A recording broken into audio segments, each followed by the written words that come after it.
Greetings.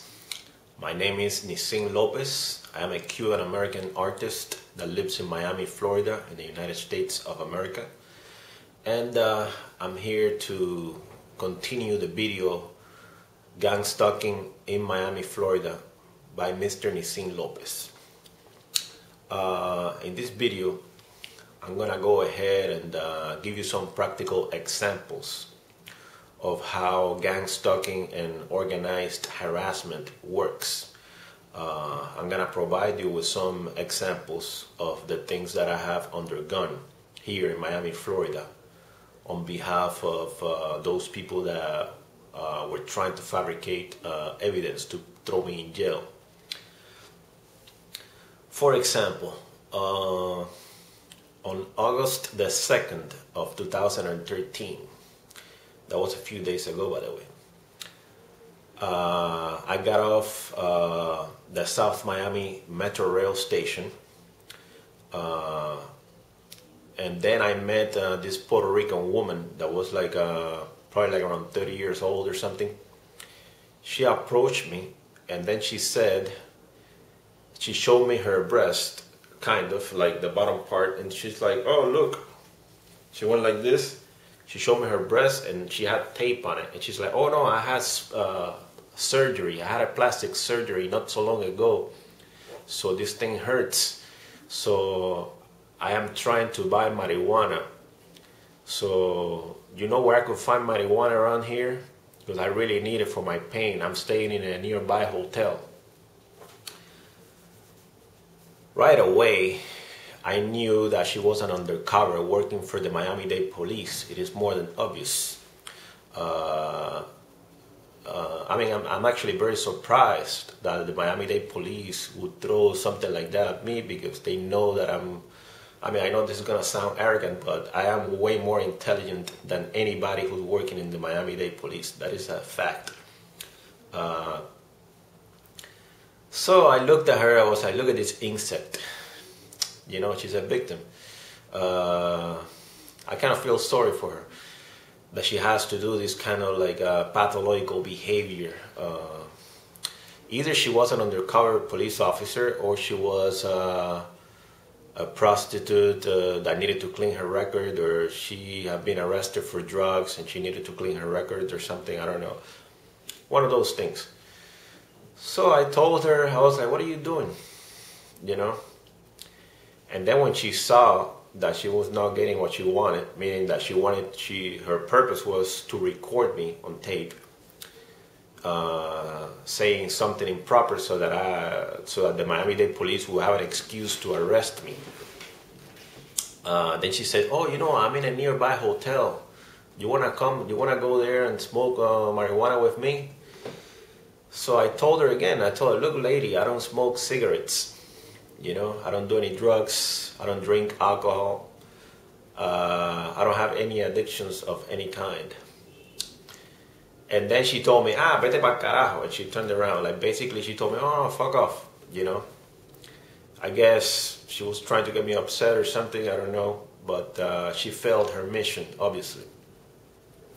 This took place in South Miami, Florida, right next to the South Miami Metro Rail station. It is not unusual to see police cars driving around this area. And I mean, it's more than obvious that somebody sent this lady my way. I mean, it is more than obvious. Now I'm gonna go ahead and give you another example.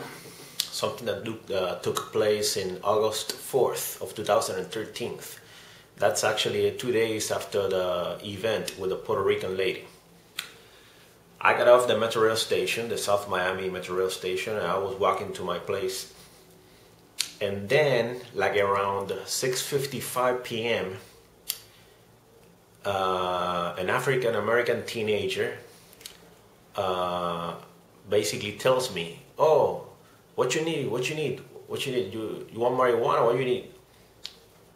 He was basically offering me, you know, like to see if I wanted to buy drugs from him. So I told him, "No, I'm not interested," and I kept on walking.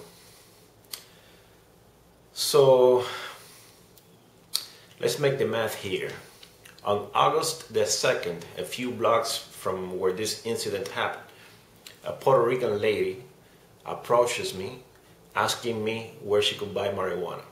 Obviously, she was sent by the Miami-Dade police. I mean, they were trying to fabricate evidence in order to throw me in jail so that they could please those above them that hate my guts.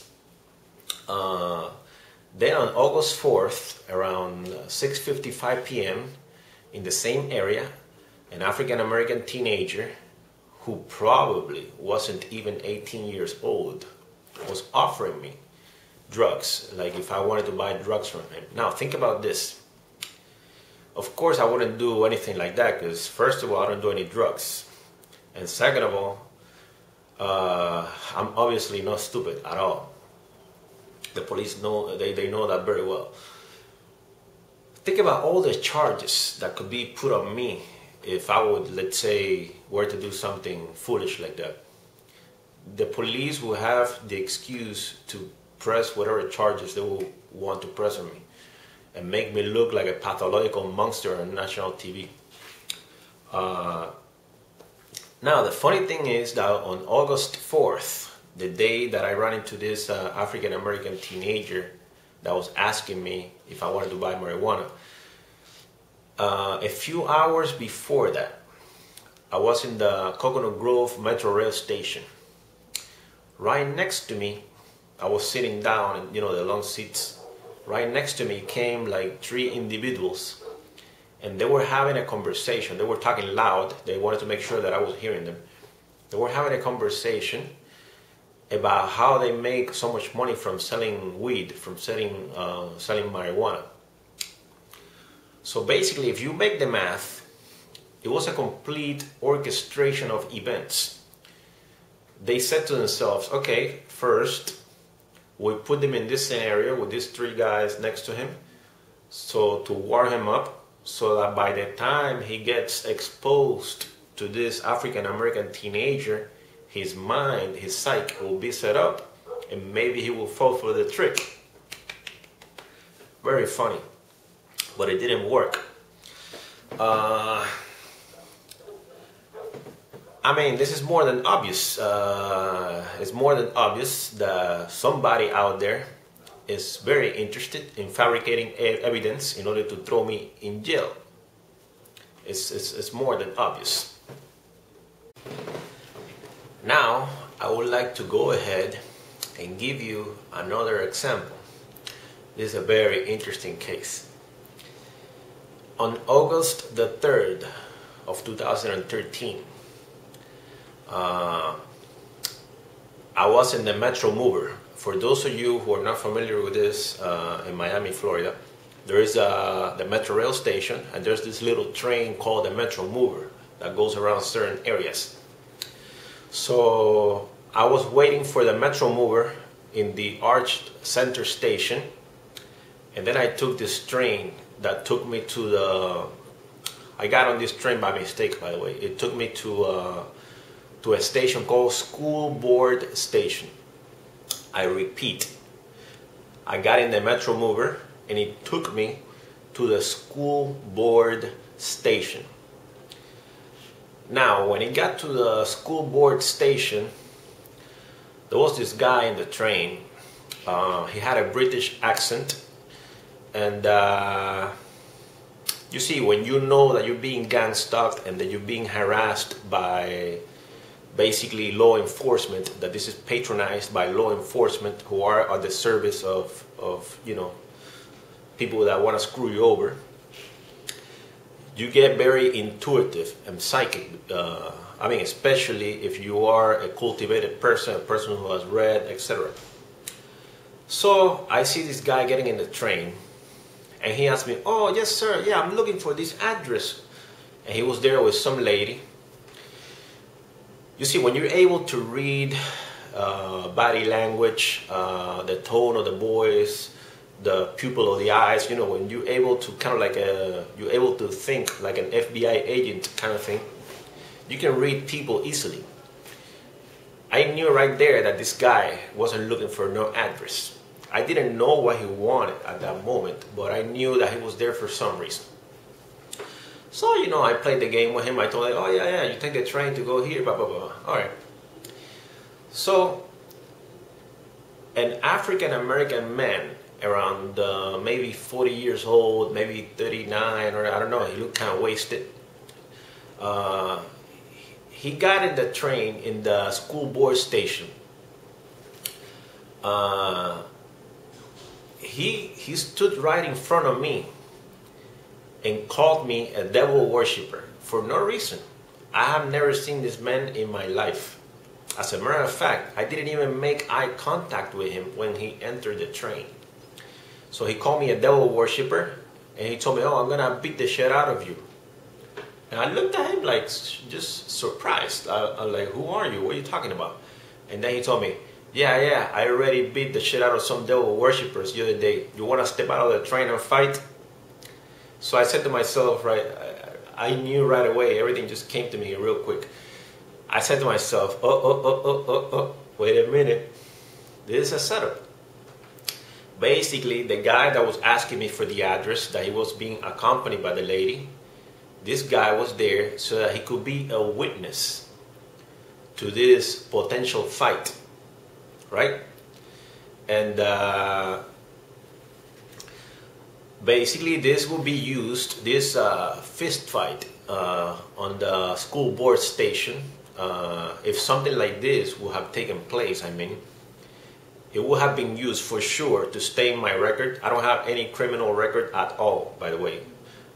Excuse me, not in Miami, Florida, not in Cuba. So this would have been used to stain my record, also to make me look aggressive. It could possibly be used to throw me in some kind of psychiatric institution and say, oh no, this guy's aggressive, this guy's a threat to society, oh, put him away, inject him with like whatever drugs and turn him into a fucking vegetable. And another thing that could be done, of course, this could have been used to portray me as some kind of racist or something.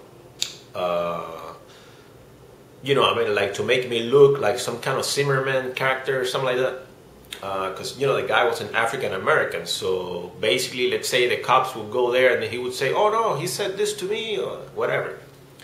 So the whole thing was a setup. It took place on August the 3rd of 2013 in the school board station of the Metro Mover. Now, keep this in mind. The school board station of the Metro Mover is right next to a location that's called the Chapman Partnership. I repeat, Chapman Partnership. The Chapman Partnership is basically a homeless shelter and is also known as the Hack.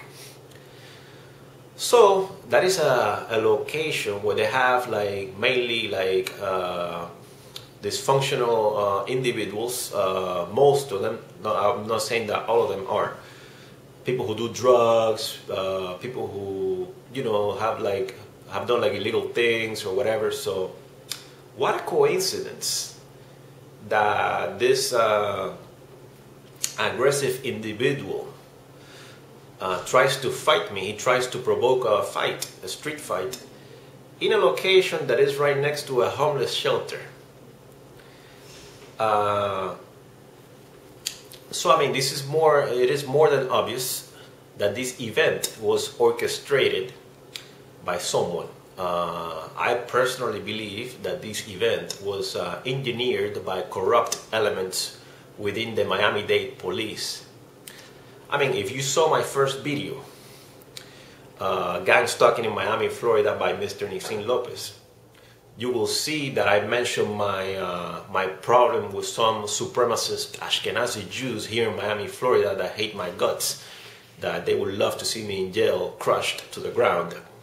I mentioned in my first video a rabbi named Pinchas Werman, who is the rabbi of an Orthodox synagogue in North Miami Beach called Oheb Shalom. Rabbi Pinchas Werman is the chaplain of the Miami-Dade police